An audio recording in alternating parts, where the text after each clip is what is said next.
Bonjour à tous, j'espère que vous allez bien et que vous m'entendez bien. Alors, on va voir comment ça donne si...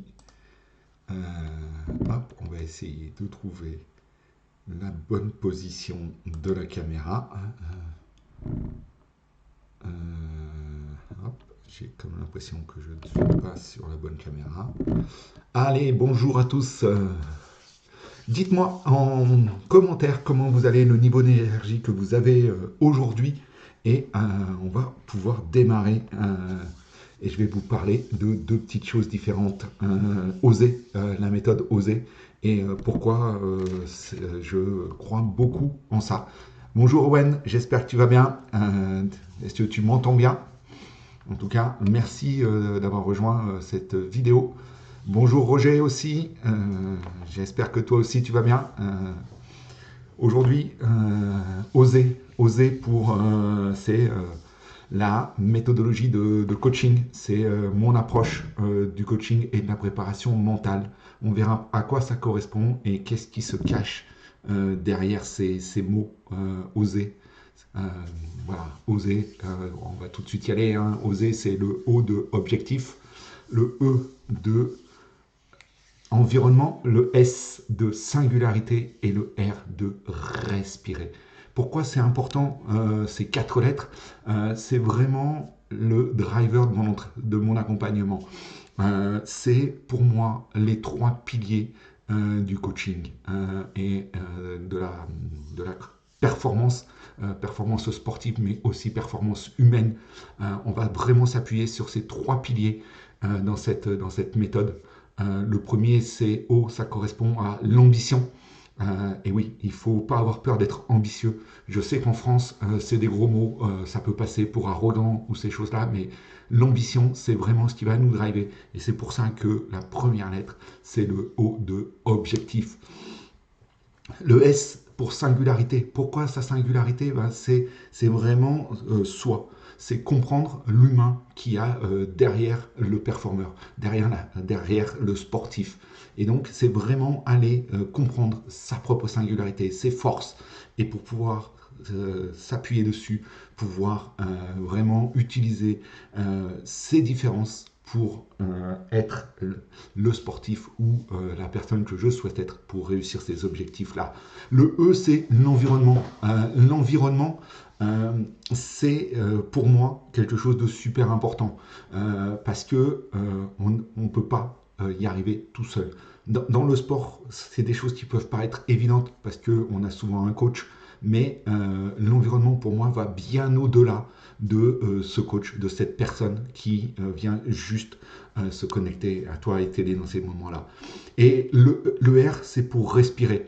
Parce que je me suis aperçu quand même que on avait tendance à toujours vouloir enchaîner les objectifs et on se rentre dans des cercles et des cercles et qui nous épuisent et au bout d'un moment, eh ben, on explose. Voilà.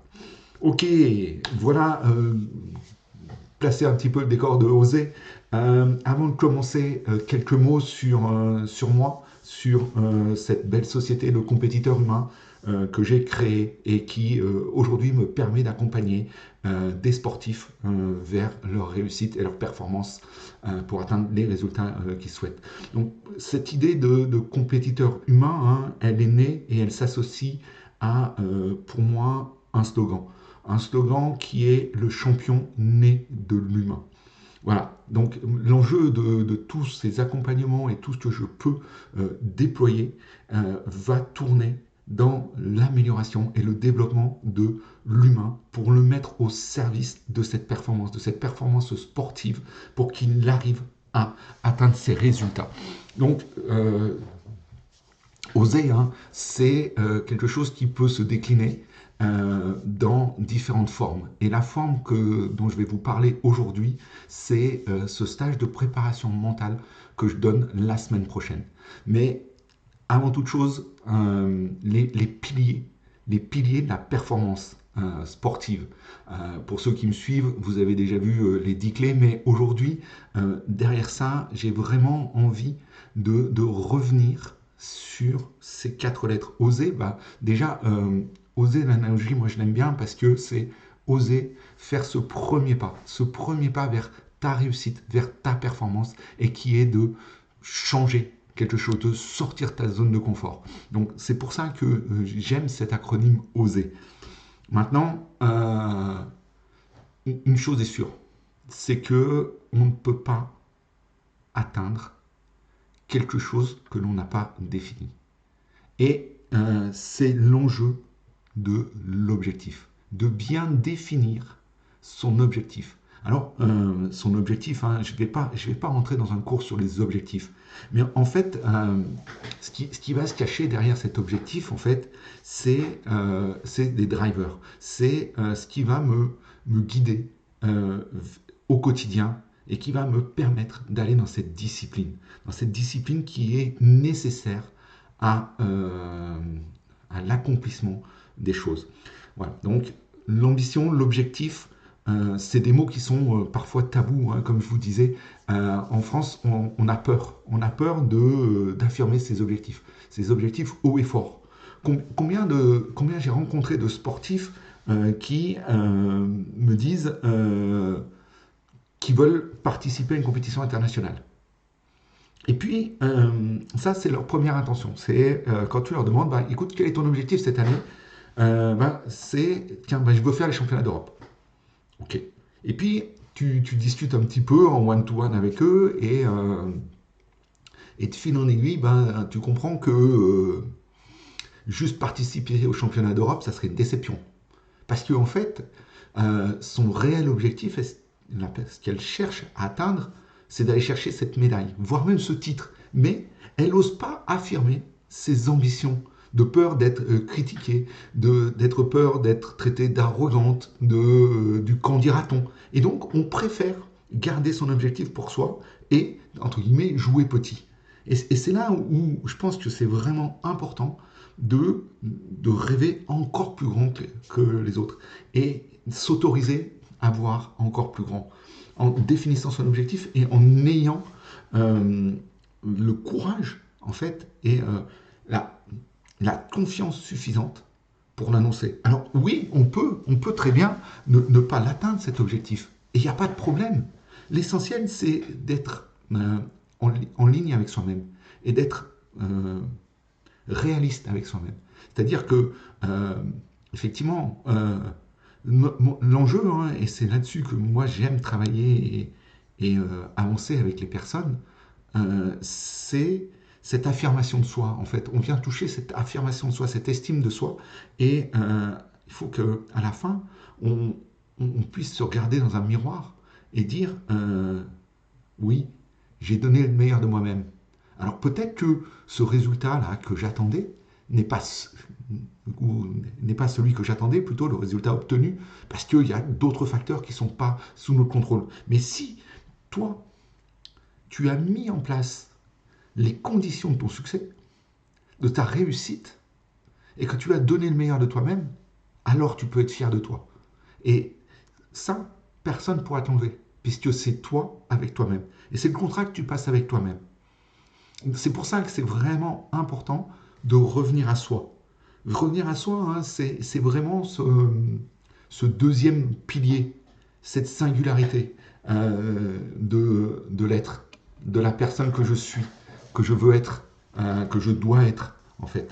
Et c'est vraiment là que moi je travaille beaucoup avec les personnes que j'accompagne, hein, dans cette partie de singularité qui va nous permettre de comprendre vraiment qui je suis, qui dois-je devenir. La transformation que j'ai à mettre en place pour être la personne qui réussit l'objectif et l'ambition qu'elle a posé. Alors, dans cette partie-là, hein, on va venir chercher, on va venir décortiquer, on va venir comprendre le mode de fonctionnement de l'athlète, de qu'est-ce qui marche pour lui, qu'est-ce qui ne marche pas pour lui, de quelles sont ses croyances, quelles sont ses peurs, ses besoins, mais aussi ses qualités et ses forces pour pouvoir performer et être au meilleur de lui-même, en fait. Et donc, cette singularité-là, moi, je la travaille vraiment sur différents domaines. Déjà, c'est projeter la personne dans le sportif qui veut être. Et le sportif qui veut être, le sportif, c'est pas le temps de la compétition. C'est effectivement, c'est comment je vais être en compétition, comment je veux être en compétition. Le sportif qui réussit cet objectif, le perchiste qui est champion du monde, qui est champion de France, quelles sont ses qualités, comment il va se comporter en compétition. Mais on ne va pas aller chercher que si en compétition. Parce que la compétition, comme je vous disais, c'est la partie émergée de l'iceberg. Et le résultat de comportement qu'on va avoir mis en place tout au long de sa préparation. D'accord? Donc, paf, là. Et ça veut dire que je me projette dans qui je dois devenir sur le terrain, à l'entraînement, mais aussi dans ma vie de tous les jours. Parce que même les plus grands passent plus de temps en dehors du sport que dans le sport. Et donc, transformer la personne que je suis au quotidien va me permettre de passer ce step. Voilà. Donc ça, c'est effectivement ça. Par contre, là, on est plutôt sur le côté sportif, compétition, mais c'est pas tout. Je dirais que ça, c'est la première étape, c'est la mise en jambe de cette singularité. C'est vraiment, allez, je prenais l'exemple avec un footballeur il n'y a pas si longtemps que ça, et je lui disais, écoute, on travaillait justement cette partie de singularité, et je lui disais, écoute, imagine, tu viens tu veux te créer un nouveau personnage dans FIFA, et là, tu vas agréger les meilleures parties de tous tes modèles. Et comme ça, il s'est construit l'image de qui il devait devenir. Alors, sur le terrain, en dehors du terrain et dans la vie de tous les jours. Et puis, l'étape d'après, c'est d'aller travailler son mindset, sa tête. Et qu'est-ce qu'il y a dedans? Et donc, là, après, on va vraiment venir travailler sur ses croyances. Qu'est-ce qui me limite? Qu'est-ce qui me dynamise? Qu'est-ce qui me pousse? Et pour avoir vraiment cette capacité à ne dépendre que de moi-même au moment de la compétition. C'est-à-dire que il faut absolument, et c'est l'enjeu de la préparation mentale hein, et du coaching que j'amène, que l'athlète soit autonome dans la réalisation de sa performance. S'il a besoin d'enjeux, s'il a besoin d'agressivité, c'est à lui d'aller la chercher en lui-même. Mais pour ça, il faut qu'il ait pris conscience de qui il était et de ce qu'il avait besoin. Voilà, donc aller casser ses croyances limitantes. Non, je suis trop vieux, je ne vais plus y arriver, c'est trop tard, j'ai commencé trop tard. Non, ça, on s'en fout, on balaye et on avance, on travaille là-dessus.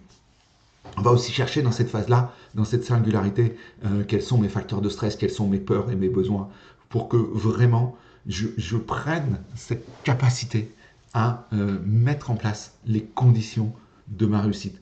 Je ne peux pas dépendre des autres et de l'environnement. C'est pareil dans les sports collectifs. C'est comment l'individu, en étant meilleur, va venir contribuer à la performance collective. Donc ça, c'est le S de singularité. Hein, c'est vraiment comprendre qui je suis aujourd'hui, comment je fonctionne et qui je veux être demain et comment je dois fonctionner demain. Et casser ces croyances, casser ces schémas limitants pour les remplacer par des croyances dynamisantes, des choses qui me poussent, qui me tirent, qui me font avancer.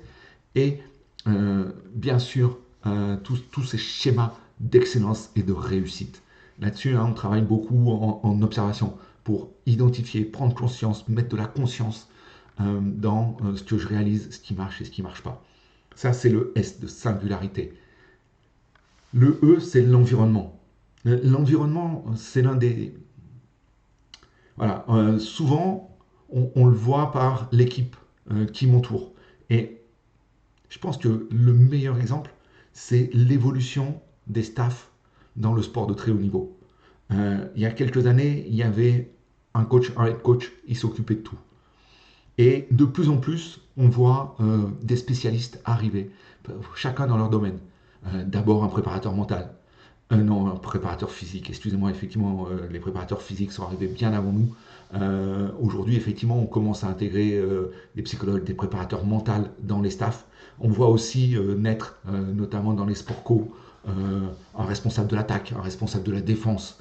Dans le rugby, on a un responsable de la touche, on a un responsable du jeu au pied, on a un responsable de la mêlée, pour vraiment aller chercher de la précision et de l'expertise pour progresser et devenir le meilleur possible. hein, devenir la meilleure version de moi-même. Et pour ça, vraiment, on va chercher l'expertise ailleurs. Alors, n'hésitez pas, pour vous-même, pour votre vie.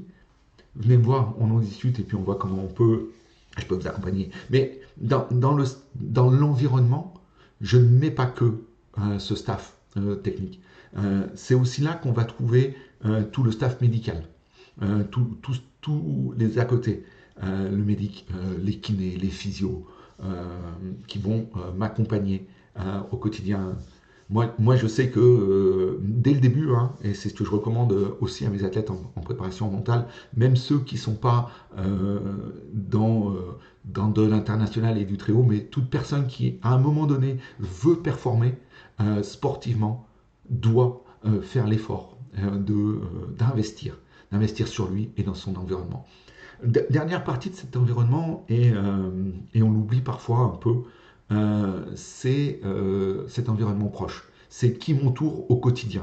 C'est à la fois les amis, la famille, ceux qui sont là dans les mauvais moments et dans les bons moments, qui sont au quotidien à côté de moi. Et je peux vous dire qu'ils ont un impact majeur dans votre performance. Si chaque fois que vous discutez à la maison avec votre femme ou avec votre ami, vous lui dites que vous avez un rêve, que vous voulez aller à l'entraînement et qu'elle vous dit encore, mais qu'est-ce que tu vas foutre là-bas? Tu en as déjà fait un ce matin. Comment vous voulez devenir performant? Alors, on ne choisit pas toujours notre environnement. Par contre, c'est à nous de choisir l'impact que cet environnement va avoir sur nous-mêmes. Et ça, c'est votre responsabilité, c'est ta responsabilité à toi de déterminer l'impact de l'environnement qu'ils vont avoir sur toi au quotidien. Salut Samuel, et j'ai pas encore traité ta question Samuel, si tu veux rester, on va y arriver d'ici quelques minutes. En tout cas, merci de t'être connecté. Donc vraiment cet environnement, ces amis, il n'y a rien, ça fait vraiment la différence si au quotidien tu as quelqu'un qui te soutient ou si tu as quelqu'un qui, la première fois que tu lui expliques ce que tu veux réaliser, va juste éclater de rire et te dire tu te fous de moi, c'est impossible de réaliser ça. Et là, paf, et hop, t'es redescendu en bas et c'est la catastrophe. Donc, surveille, entoure-toi des personnes qui te motivent. Parce que il est utopique de penser que ta progression va être linéaire. Ta progression, elle va forcément avoir des hauts et des bas. Et dans les bas, c'est ces personnes-là qui vont t'aider, qui vont te permettre de remonter et d'aller plus haut. Quand tu as une baisse de motivation, une baisse de régime, si eux ils croient en toi, c'est toujours mieux et c'est toujours aidant d'avoir ces personnes-là qui vont vraiment t'aider et te permettre de rebondir. Moi, je les vois, hein, ces personnes-là, ces proches, un petit peu comme le filet du trapéziste. Un filet de trapéziste, je ne sais pas si vous avez déjà vu ça au cirque, et quand tu te laisses tomber dedans, ce filet, il amortit ta chute et il te renvoie vers le haut. Et ben, ton environnement, si il est bien, si tu l'as bien choisi et si il est vraiment avec toi, ton environnement doit fonctionner exactement de la même façon. Voilà. Et, donc vraiment, ça, moi vraiment, cet environnement-là, sans ça, tu ne peux pas y arriver. Parce que au quotidien, tu auras forcément à des moments des baisses de régime. Il nous reste une lettre, le R de respirer. Respirer, ça pour moi, le R, on peut y mettre plein de choses derrière. On peut, mais ce que j'ai envie d'amener là, hein, c'est vraiment respirer. C'est prendre le temps d'évaluer, de s'évaluer, de s'ajuster, de se réajuster. C'est vraiment des temps qui vont nous permettre de progresser. Notamment prendre le temps en post-compétition de faire un débriefing, un feedback sur qu'est-ce qui s'est bien passé, qu'est-ce que je veux améliorer et construire, réaligner un petit peu la suite de ce que je veux, que je dois ajuster dans mon entraînement pour être encore meilleur dans la prochaine compétition, c'est respirer. C'est aussi ce temps qui, entre deux grands objectifs, va me permettre de me régénérer. Tiens, encore un R. De me régénérer, de me reconstruire, de faire remonter cette envie, ce désir de m'entraîner pour repartir encore plus fort. Et donc, respirer. Hein, on voit beaucoup trop d'athlètes qui enchaînent, qui sortent d'une compétition, qui sont déjà dans l'autre. Surtout quand on est en pleine saison, on ne prend vraiment pas le temps. Et pourquoi on a des athlètes qui se retrouvent blessés à quelques jours, quelques semaines des grandes échéances? Il y en a tous les ans. Des athlètes qui, malheureusement, ne peuvent pas participer parce qu'elles sont blessées, ils sont blessés. Ben, c'est aussi une chose comme ça. C'est parce qu'elles n'ont pas pris le temps, ils n'ont pas pris le temps de s'écouter, d'évaluer où ils en étaient et s'il valait mieux pas laisser de côté une séance physique pour la remplacer par une séance juste d'étirement, une séance de visualisation, une séance de préparation mentale. Hein. Et ça, c'est pour moi quelque chose de vital, cette respiration. Et puis, pourquoi le R de respirer est important pour moi aussi? Ben, c'est parce que, on ne va pas se leurrer, hein, l'un des grands outils de la préparation mentale, c'est d'apprendre à respirer. D'apprendre à respirer parce que rien qu'avec sa respiration, on va être en capacité, selon nos besoins, encore une fois, on revient à nos besoins, notre connaissance de nous, de se calmer, de faire baisser notre stress, notre tension, parce qu'on est trop dans l'agressivité, ou on va être, au contraire, dans une session où rien que par la respiration, je vais me réactiver, je vais me remettre en énergie parce que j'avais un petit peu baissé, j'avais un petit coup moral. Et rien que le fait de respirer différemment va me permettre de me remettre dans le bon niveau d'énergie pour réaliser ce que j'ai à faire. Voilà. Alors, je vais vous dire une chose quand même, parce que pendant des années, et pendant de très longues années, pendant pas loin de 10 ans, même peut-être un peu plus, j'étais dans une autre démarche. J'étais dans une autre démarche. J'étais sur Ose. Ose. Et Ose, pour moi, m'a conduit personnellement dans un burn-out sportif. Pourquoi Ose on va juste renommer les lettres de Ose. Et c'est l'enjeu de ce que je propose en termes de préparation mentale, hein, de passer de ose à oser. Ose, c'est toujours cet objectif, cette ambition. Ça, de toute façon, ça ne change pas. C'est ce qu'on veut atteindre, c'est là où on veut aller, et c'est là que c'est important. Par contre, le S, c'est quels sont mes standards. C'est les exigences, c'est mon niveau d'exigence que je me mets. Le E, c'est l'engagement. C'est à combien je m'engage. Et vraiment toujours dans l'engagement, dans l'engagement, dans l'engagement. Et vous voyez bien que si on ne respire pas, si on s'engage toujours à fond en ayant des standards toujours plus hauts, on rentre dans une boucle d'épuisement. Et donc c'est tout l'enjeu hein, de cet accompagnement osé, de passer d'une performance du faire à une performance de l'être. Je suis performant et pas je fais une performance. Et là, on est important. J'espère que vous avez compris. Donc, on se remémore, oser. Oser, c'est vraiment oser affirmer son ambition. Savoir où je veux aller, l'exprimer clairement. Le S, c'est la singularité. C'est ma différence, mes différences sont mes forces. Et comment je les utilise pour être meilleur demain. Le E, c'est l'environnement. C'est mon entourage qui m'accompagne dans ce chemin. Et le R, c'est respirer. D'accord? Ça, c'est ma façon de vous accompagner.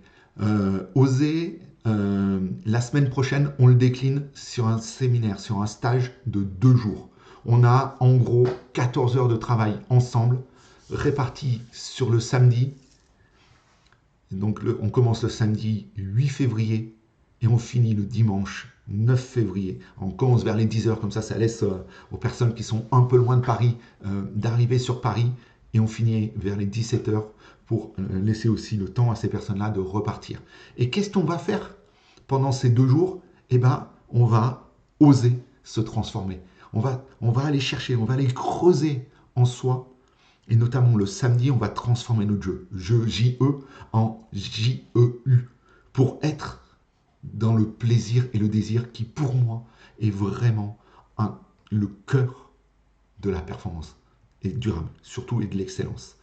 Donc le samedi, hein, le matin, on va vraiment venir travailler sur ses objectifs, redéfinir ses objectifs. Ces objectifs, alors on partira des objectifs les plus ambitieux, les plus lointains. Peut-être que certains d'entre vous auront des objectifs à 4 ans sur une Olympiade, et puis on ramènera de plus en plus moyen terme et court terme. On se projettera dans tout ça.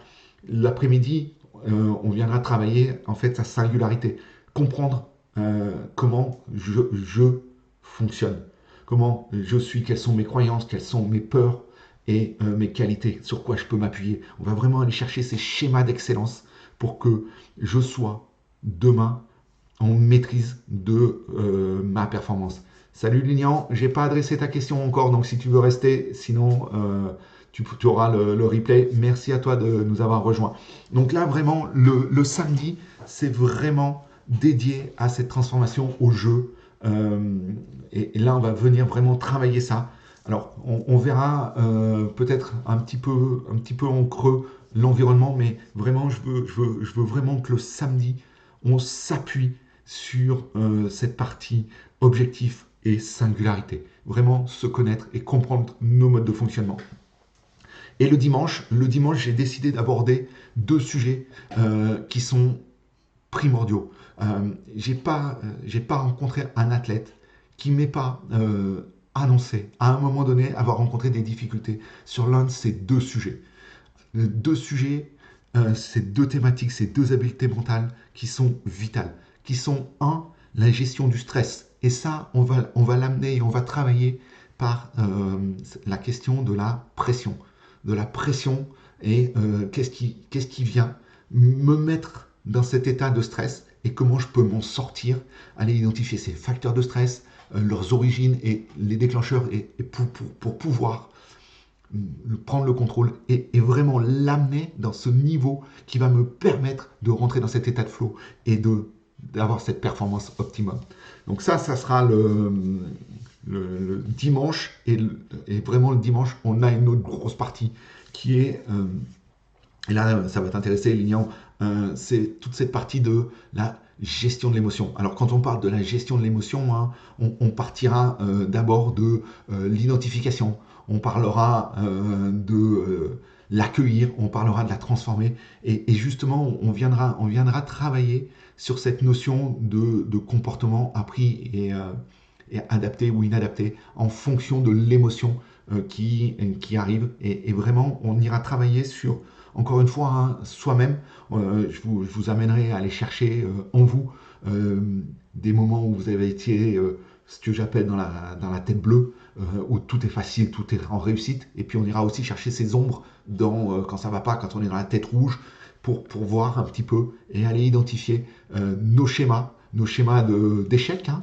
ceux qui nous conduisent vers sortir du match, balancer le match, et à une défaite or qu'on était largement devant, mais aussi aller chercher, et ça moi j'aime bien, hein, aller chercher dans nos forces, nos schémas de réussite, qu'est-ce qui a réussi pour pouvoir conscientiser. Et l'idée, hein, c'est que à la fin du week-end, on ait remplacé des schémas d'échec par des schémas de réussite, pour que inconsciemment, quand vous rencontriez la situation, paf, votre cerveau, il aille plus naturellement vers un comportement adapté qui va donner les résultats que vous attendez, plutôt que rentrer dans ces boucles et de répétition. Tiens, chaque fois qu'il y a ça, et ben à la fin je perds. Et ça, l'idée c'est vraiment de venir casser ça et de venir le travailler par cette partie de la gestion de l'émotion.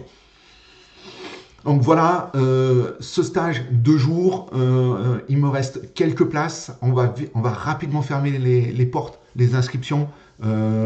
Initialement, c'était demain soir, mais peut-être que je vais ouvrir un petit peu plus longtemps parce qu'il me reste des places. N'hésitez pas à me commenter en dessous hein, en me disant si vous êtes intéressé, on revient ensemble. C'est une offre de lancement. Une offre de lancement à un prix que je ne referai pas. Aujourd'hui, le prix est à 250 € pour les 2 jours. Repas et nuitée non comprises, par contre, je ne peux pas non plus faire le Père Noël. Hein. Et donc, je vous invite vraiment, si vous voulez me rejoindre, à ne pas tarder, parce qu'on va fermer les portes et parce que moi, j'ai besoin de préparer tous ces ateliers. Le stage, c'est pas moi qui travaille. Moi, je vous accompagne pour que le travail vienne de vous, de l'intérieur de vous, et d'aller chercher en vous et de mettre en pratique tout ça tout de suite pour que on soit en capacité, durant le week-end, de réajuster et de mettre en place, si une chose ne vous convient pas, de pouvoir l'ajuster pour que vous repartiez vraiment avec les outils qui vous servent au quotidien. Je sais que certains d'entre vous ont des grosses échéances là dans les prochaines semaines, parfois même juste après, la semaine d'après, mais on n'a pas besoin de beaucoup de temps. Ce qu'il faut, c'est les avoir expérimentés, et le stage est ainsi fait pour que vous puissiez avoir de l'expérimentation et que vous ayez en partant des outils que vous savez utiliser. Ça, c'est vachement important. Maintenant, j'ai 2 questions qui m'ont été posées par Samuel et par Lignan. Je vais prendre la première. La première question, donc c'est Samuel qui me l'a posée, et je l'ai trouvée super intéressante. Alors je vais me permettre juste de la reprendre. Elle est où? Elle est là. Alors Samuel me demande comment sortir du cercle vicieux de la procrastination quand on est ambitieux. C'est une vaste question en fait. Alors, pour moi, il y a 2 enjeux qui se cachent derrière ça. Et je dirais qu'il y a 2 choses sur lesquelles on peut aller travailler. La première, elle est liée à quelque chose qui est important, qui est les objectifs. La définition des objectifs. En fait, pourquoi les objectifs sont importants? Parce que globalement, si on procrastine, ça veut dire que euh, notre enjeu n'est pas assez fort par rapport à d'autres freins. Et donc ça veut dire que même si on est ambitieux, même si notre objectif long terme est motivant, au quotidien, il est trop lointain et la marche est trop grande pour que je m'identifie et que ça me motive suffisamment.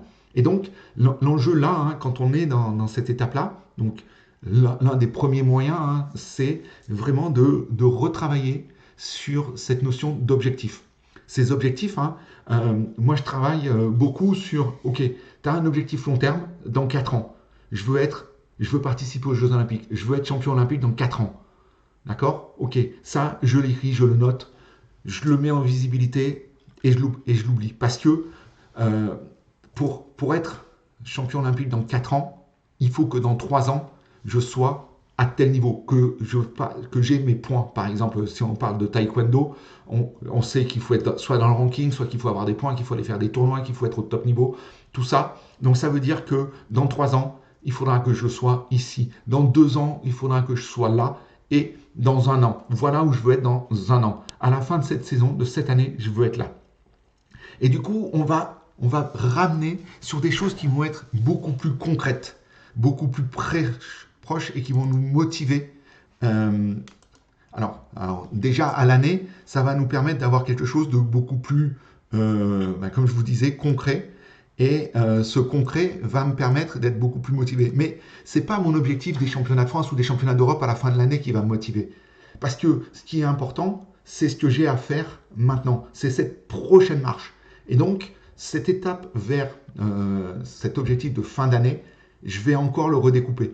Il faut imaginer que c'est comme des poupées russes, en fait, les objectifs.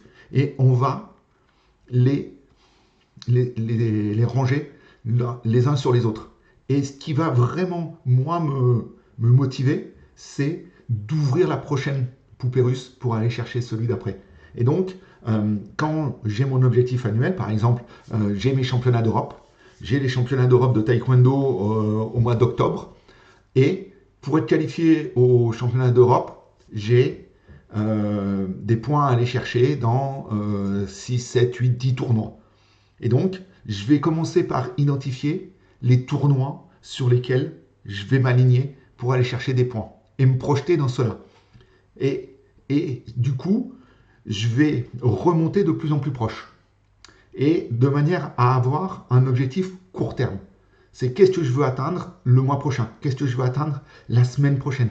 Et petit à petit, on va revenir sur qu'est-ce que je dois atteindre aujourd'hui qui contribue à mon objectif de je veux être champion olympique dans 4 ans. Et c'est ce petit pas-là qui va me motiver. Ce petit pas-là, il doit être suffisamment grand et motivant pour me donner envie de le faire, mais pas trop, parce que si c'est trop grand, je me démotive, je l'oublie, et donc je vais pouvoir vraiment garder ma motivation par ce biais-là. Donc ça, c'est un premier moyen. Hein. Donc ça veut dire qu'il faut ramener dans un futur très court terme et un objectif court terme son ambition et donner du sens à chacune des séances, chacun des entraînements que je vais faire pour aller vers ces choses-là.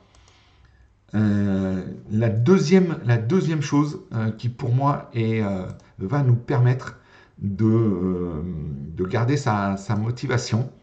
Alors attendez, je suis en train juste de me perdre dans mes notes, donc je vais revenir où j'étais. Laissez-moi une seconde.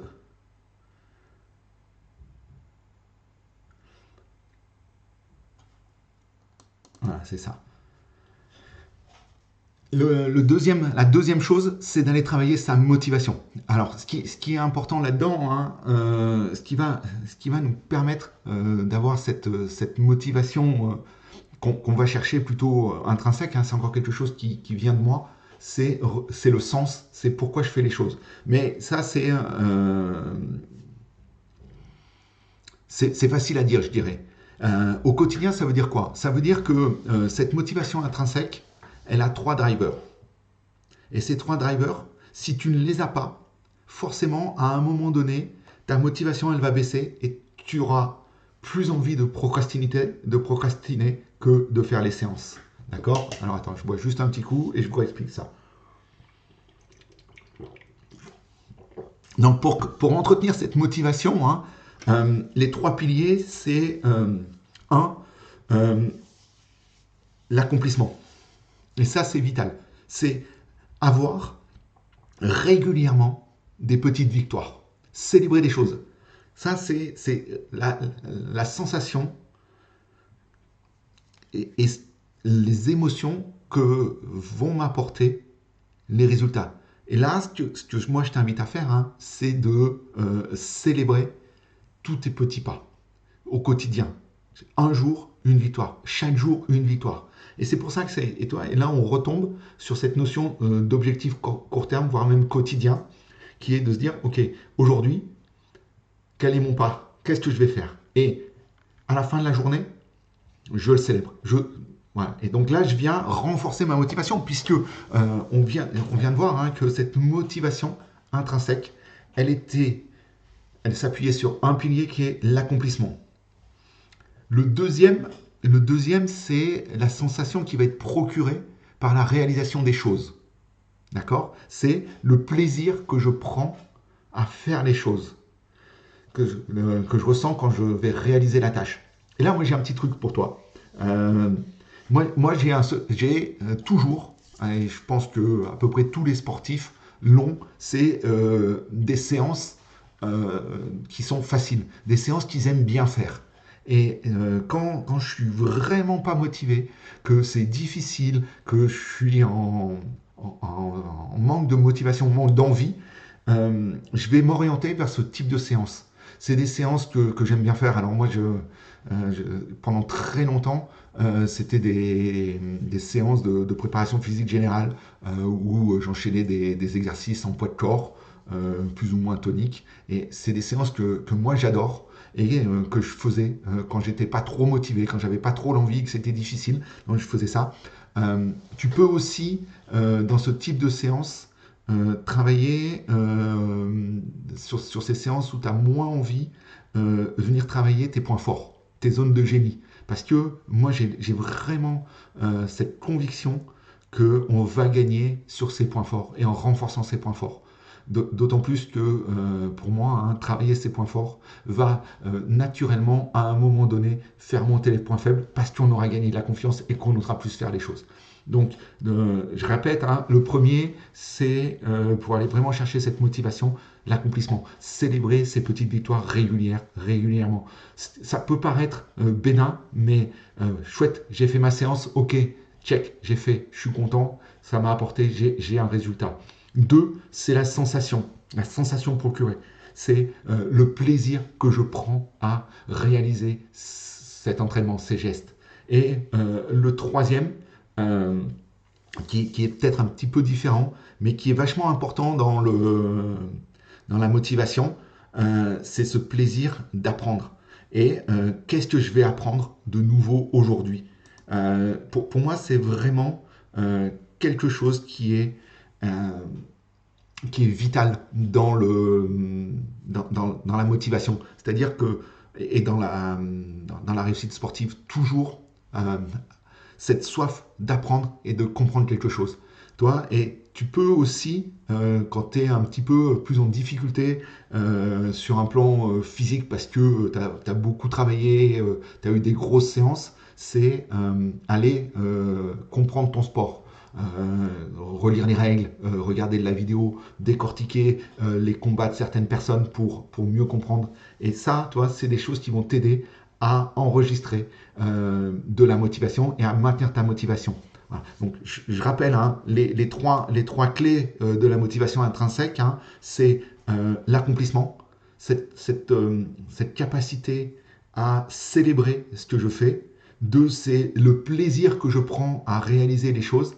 Et trois, c'est cette soif d'apprendre. Après, il y a sur la motivation, il y a aussi des choses qui vont nous aider à avancer. Et je pense que ça peut être important, et notamment dans le sport, et ça va faire écho en fait à l'environnement. Euh, L'un des besoins essentiels derrière la motivation, c'est le sentiment d'appartenance. Et si tu as tendance à te retrouver dans des situations où tu t'entraînes souvent tout seul, effectivement, ça peut être difficile pour la motivation de se dire ben, j'y vais encore une fois tout seul. Et donc, se sentir appartenir à un groupe, travailler dans un club avec des partenaires, c'est vachement important pour venir chercher et maintenir cette motivation. Donc, toi, là tu as vraiment beaucoup de clés autour de la motivation. Hein. Je rappelle tout ce qu'on a vu autour de cette motivation. La première chose, c'est se fixer des objectifs très court terme qui doivent être à la fois challengeants et atteignables, qui vont me motiver, qui vont me permettre de faire les choses. C'est célébrer cette capacité à réaliser les choses régulièrement, profiter pour faire remonter les émotions.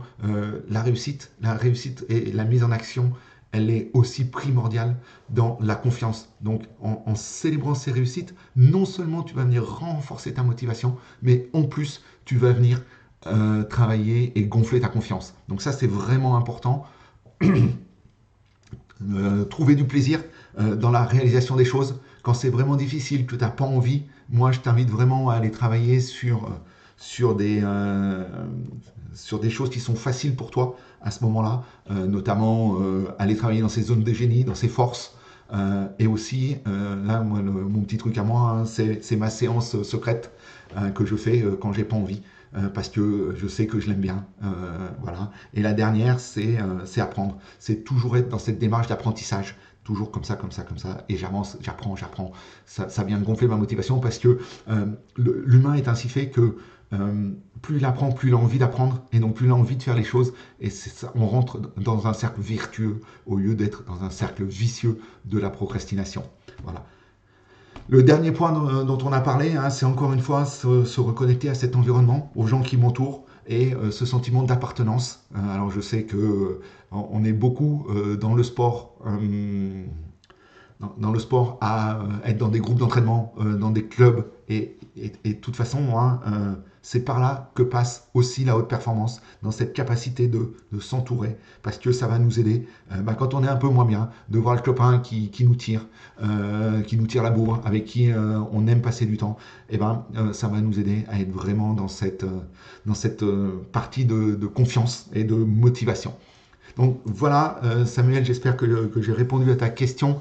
Si tu as besoin de plus de précision, n'hésite pas, soit en commentaire tout de suite, soit par MP, tu sais où me trouver. J'ai eu une deuxième interrogation.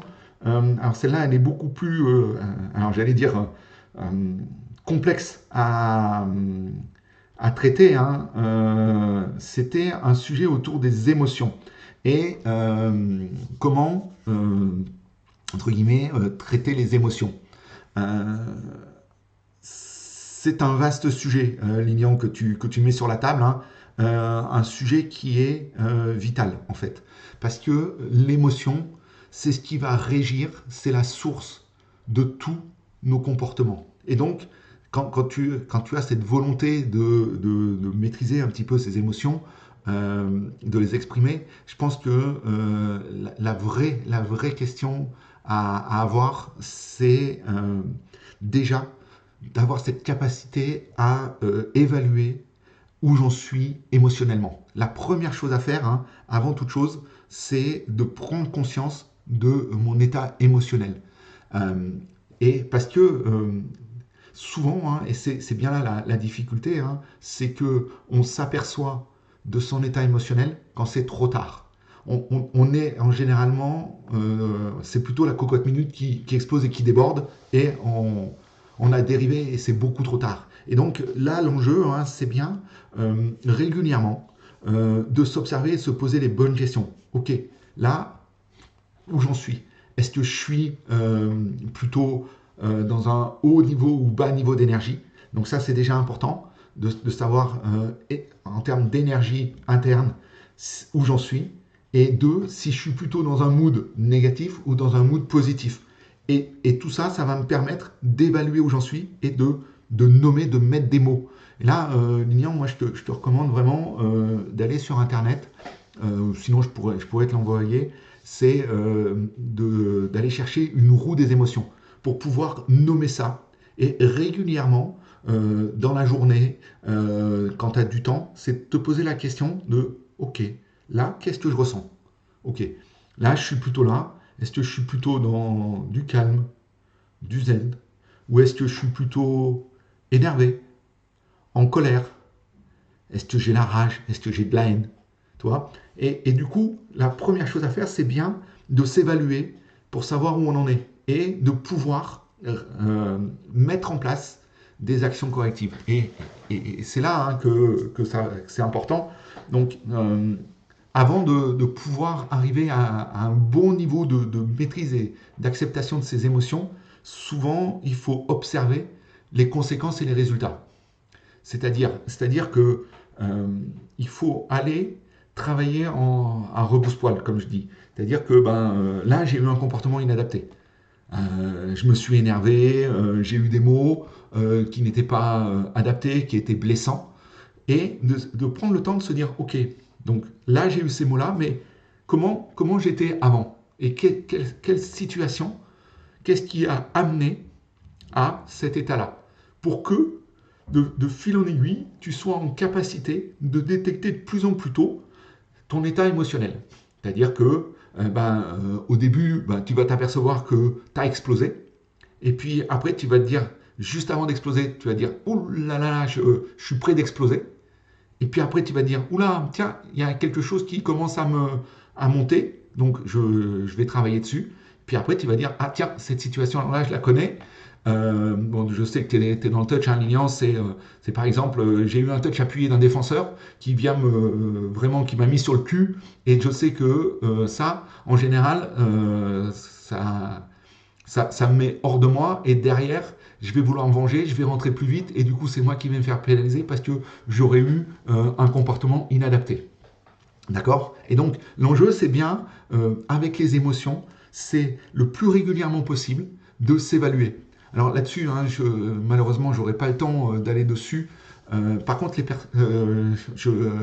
j'utilise beaucoup la boussole émotionnelle qui permet vraiment de mettre des mots et qui permet de me situer sur ces axes d'énergie, basse énergie, haute énergie, mood, émotion, état émotionnel négatif, état émotionnel positif pour, pour m'évaluer. Et donc là-dessus, si vous voulez vraiment en savoir plus, vous me faites un petit MP et je vous remets en lien la masterclass que j'ai fait sur le sujet autour de la gestion de la pression et des émotions.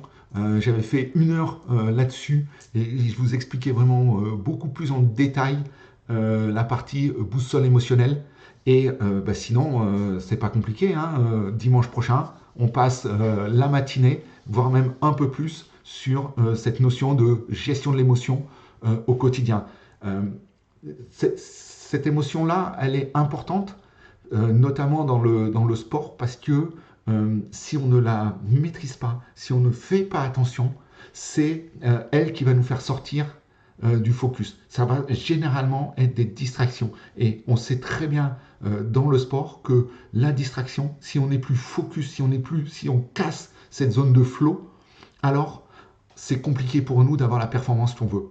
Et donc vraiment revenir à la base de l'émotion, de gérer son émotion, c'est pour moi quelque chose qui est vraiment vital. Et c'est pour ça que la semaine prochaine, durant le stage, hein, j'y consacre bien une demi-journée, voire même plus en fonction du temps, pour que chacun s'approprie bien, crée sa boussole et comprenne bien ces mécanismes de l'émotion, de la pensée et du comportement, et comment ça se mélange et comment on arrive finalement à casser ce cercle vicieux, hein. L'idée et l'enjeu, hein, de mon accompagnement, et ça c'est vraiment tout ce qui touche à la maîtrise de l'instant. Pour rester dans l'instant, c'est de sortir du pilote automatique et que ça soit plus notre cerveau et notre inconscient qui dicte le comportement, mais que ça soit nous qui prenions le contrôle. Alors, ça se fait en 2 étapes, hein.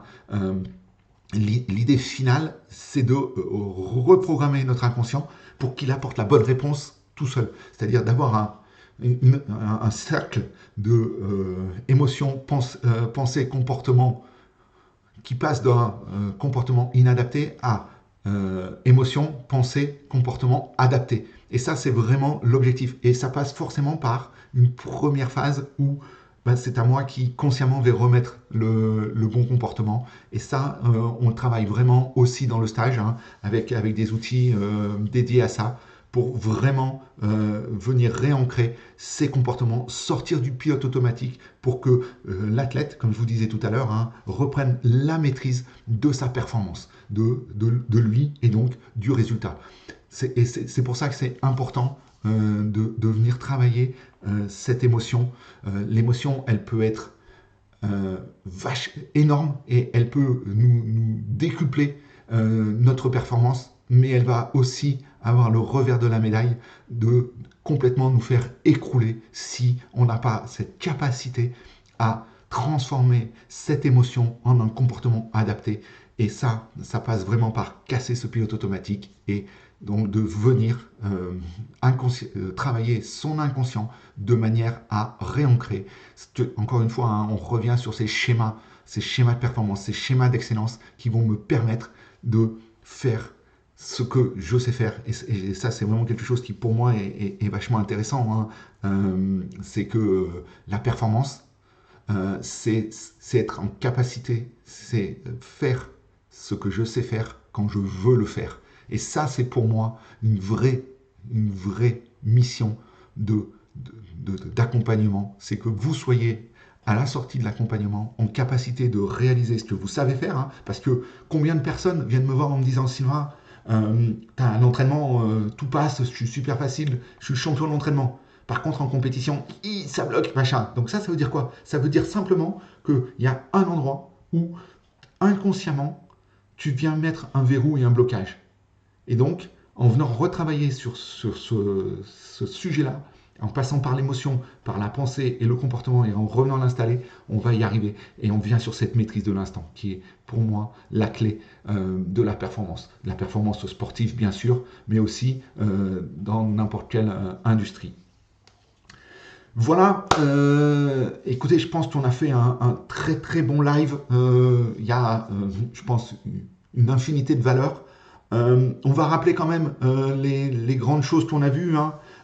La première chose, c'est la transformation que je dois mener. Passer d'une performance ose vers oser la performance.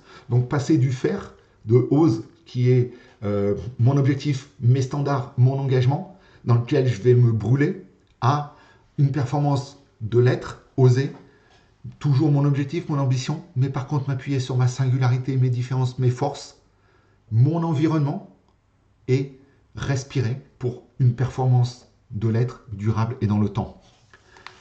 On a parlé aussi du stage de la semaine prochaine, stage du 8 et 9 février à Paris, dans lequel on va venir travailler justement cette transformation. Le samedi est totalement dédié à cette transformation de l'être, de qui je dois devenir, de venir casser ses croyances, venir mettre en place ces schémas d'excellence pour que demain, vous soyez maître de votre performance. Et le dimanche, lui, sera vraiment dédié à deux sujets qui font pas débat dans les difficultés des sportifs, qui sont la gestion du stress, de comment j'aborde cette notion de pression et de stress pour être performant en compétition, et la gestion des émotions pour vraiment créer les conditions et être le seul maître de ma performance et avoir une performance qui ne dépend pas de mon environnement, des gens autour, mais de moi-même. Et ça va aussi par se dissocier du résultat et aller chercher vraiment la performance de l'être. Voilà, il me reste quelques places. Je vais fermer les portes, on va dire lundi ou mardi là-dessus. Pour ceux qui nous ont suivis jusqu'à maintenant, j'ai envie de vous faire un code promo. Je vous fais un code promo OSER 200. Le tarif du stage passera donc à 200 € au lieu de 250. Je rappelle, c'est samedi 8 février à partir de 10 h à Paris, jusqu'au dimanche 17. Les repas et les nuitées ne sont pas comprises dedans. On a 14 heures de travail à vous dédié pour que vous repartiez avec des outils que vous avez expérimentés et qui vous seront utiles dès le lundi matin. Donc si vous avez une compétition le dimanche d'après, vous serez totalement autonome pour y aller. Parce qu'en 14 heures, on a le temps et d'intégrer ces choses-là. Voilà, je vous rappelle le code promo OSER200. Vous me faites un petit message, un petit MP, on en discute, je vous envoie tous les détails. Je vous souhaite à tous un bon fin de samedi, un bon dimanche, et puis en espérant vous retrouver dès la semaine prochaine avec moi sur ce stage.